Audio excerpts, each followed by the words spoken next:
এজন্য আল্লাহ রাসূল সাল্লাল্লাহু আলাইহি সাল্লাম তিনি বলতেন যে আনা ইবনু যাবিহাতাইন, আমি হচ্ছি দুই যাবিহের সন্তান।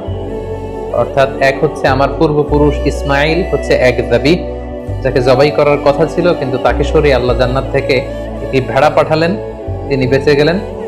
আবার আমার পিতা আব্দুল্লাহ, তাকেও আমার দাদা আব্দুল মুত্তালিব জবাই করে দেওয়ার কথা ছিল আল্লাহ সন্তুষ্টির জন্য, কিন্তু সেখানে তার বদৌলতে 100টি উট দিয়ে আল্লাহ তাআলা আমার পিতা আব্দুল্লাহকে বাঁচিয়ে দিলেন। তাহলে এক যাবিহ হচ্ছে আমার অনেক অনেক পূর্বপুরুষ ইসমাইল, আর এক যাবিহ হচ্ছে আমার পিতা আব্দুল্লাহ।